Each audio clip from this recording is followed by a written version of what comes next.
Alors ça y est, le Skoda Enyaq électrique a été révélé au grand jour, donc la présentation a eu lieu aujourd'hui à Prague. Après la micro-citadine Citigo IV, Skoda s'attaque au segment du SUV électrique annoncé à travers une série de teasers. Le Skoda Enyaq a officiellement été présenté donc à Prague aujourd'hui, et on va découvrir directement les photos de ce véhicule qui ressemble fortement au Volkswagen ID.4, hein. C'est le même groupe, donc c'est logique en même temps. Donc là vous avez la couleur blanche, avec une calandre noire, hein, d'ailleurs. Une calandre qui ressort fortement avec ce noir là, surtout sur la couleur blanche. Niveau dimension, ça donne quoi? Ça donne 4,65 m de long, 1,88 m de large, 1,61 m en hauteur. L'Enyaq se révèle proche du gabarit du Kodiaq, 4,70 m de long, doté d'un empattement de 2,76 m. Il promet un espace généreux à l'avant comme à l'arrière. Dans le coffre, la capacité annoncée est à 585 litres. C'est pas mal du tout. Alors moi j'aime bien ce qu'ils font au groupe Volkswagen parce qu'ils nous donnent les dimensions exactes de leur véhicule, et ça je trouve que d'autres constructeurs pourraient faire de même. C'est pas tout le temps le cas, et je trouve que ce sont de bonnes idées de faire ça. Mais bon, après voilà. Donc on s'aperçoit 2,15 m quand même avec les rétros déployés. Ça fait une belle bête, hein, ce Skoda Enyaq iV. 1,88 m rétro plié, même si à mon avis ça doit dépasser un petit peu. Et on a même les dimensions à l'intérieur de la voiture en elle-même. Le coffre, par exemple, fait 1 m de large pile poil. Alors, à l'intérieur, l'habitabilité est généreuse et l'ambiance moins high-tech que sur les modèles de la gamme Volkswagen ID. Associé à une instrumentation numérique de 5,3 pouces, un large écran tactile trône au centre de la planche de bord, affichant 10 à 13 pouces de diagonale. Selon les versions choisies, il permet de contrôler de nombreuses fonctionnalités, dont la climatisation, le multimédia, la navigation, la programmation de la charge. Il pourra être complété par un dispositif d'affichage tête haute. Ah oui, 13 pouces d'écran quand même, ça fait un sacré écran, hein. Là, on le voit très bien sur la photo. Bon, l'intérieur marron, personnellement, j'ai un peu de mal, même si ça pourra se changer, hein, suivant votre configuration, évidemment. L'écran a l'air plutôt bien foutu, plutôt qualitatif pour le coup. Température, etc. Tout est indiqué précisément. Donc là, vous voyez, c'est pas le même intérieur déjà. Donc oui, clairement, ça pourra se modifier, hein, selon la configuration du véhicule. Alors, il y aura 5 versions disponibles. Sur le plan technique, pas de surprise puisque Skoda avait déjà levé le voile sur les caractéristiques de son SUV il y a plusieurs semaines. Basé sur la plateforme MEB du groupe Volkswagen, le SUV électrique tchèque se décline en 5 versions, 3 en propulsion et 2 en transmission intégrale. Selon la configuration, la puissance totale varie de 109 kW à 225 kW, donc ça fait 148 chevaux pour la moins puissante à 306 chevaux, donc 2 fois plus puissant, un peu plus même. Sur le haut de gamme, la version RS pourra atteindre 180 km/h de vitesse maximale et abattre le 0 à 100 en 6 secondes 2. Alors, les caractéristiques des versions. Alors, la version qui aura vraiment d'autonomie, donc 340 km d'autonomie, c'est équivalent à la i208, hein. Elle embarquera une batterie d'une capacité utile nette de 52 kWh précisément.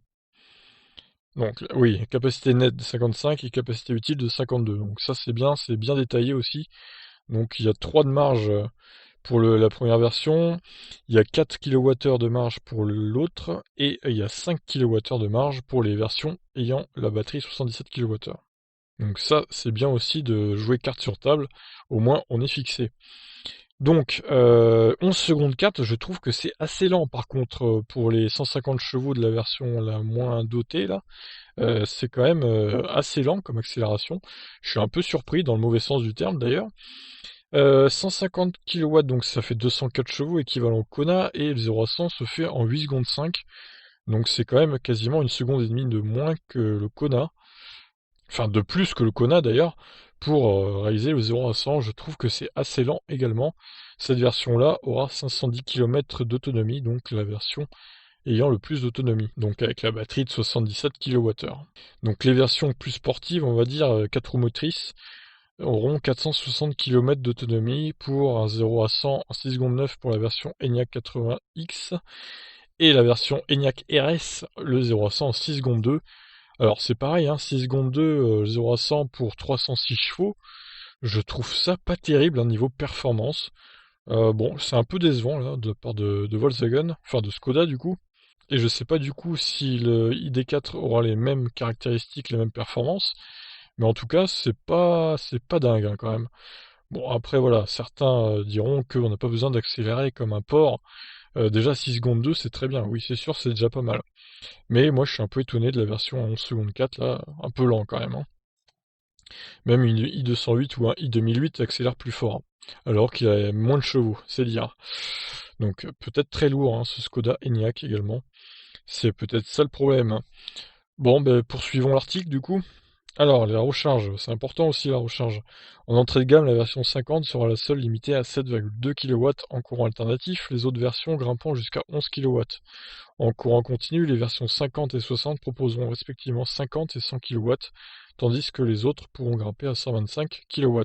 Dans tous les cas, c'est le standard de charge combo qui est utilisé. Oui, ça on s'en doute, hein, parce qu'ils vont pas mettre du chat démo, ça serait complètement débile.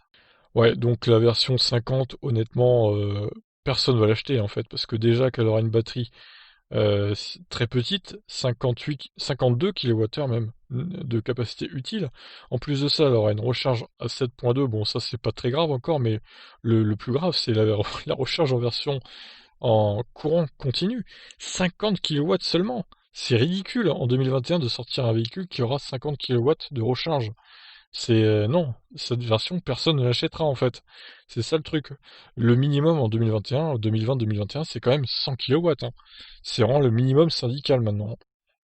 Donc les autres versions avec la grosse batterie, du coup 125 kW, là effectivement c'est pas mal. Ça commence à être une très bonne vitesse de recharge. Voilà, donc poursuivons et finissons. Attendu au printemps 2021, le Skoda Enyaq bénéficiera d'une série de lancements baptisée Founders Edition et limitée à 1895 exemplaires en référence à la date de création de la marque.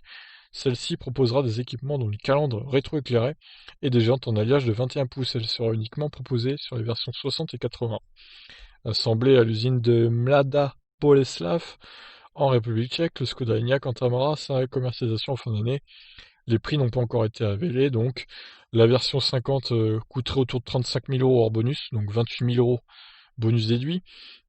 En même temps, vu les caractéristiques, ça vaut pas plus, j'ai envie de vous dire. Et la version plus haut de gamme devrait coûter dans les 50 000 € hors bonus.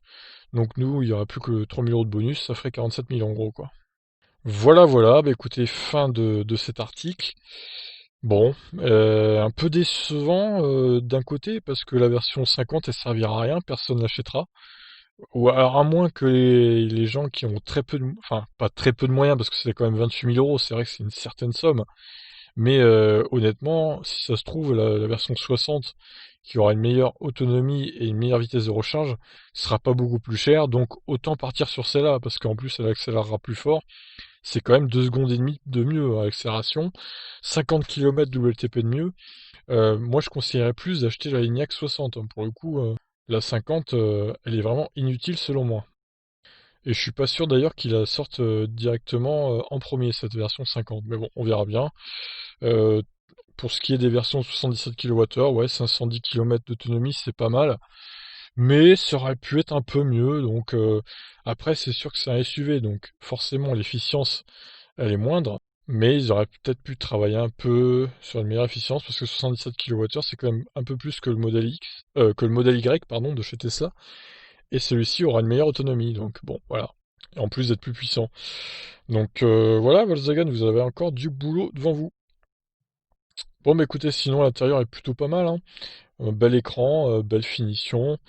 Ça a l'air plutôt sympathique, hein, ce Skoda Enyaq. Reste à voir ses tarifs finaux maintenant. Voilà, j'en ai fini avec ce véhicule. Je vous laisse réagir. Qu'en pensez-vous? Allez, ciao.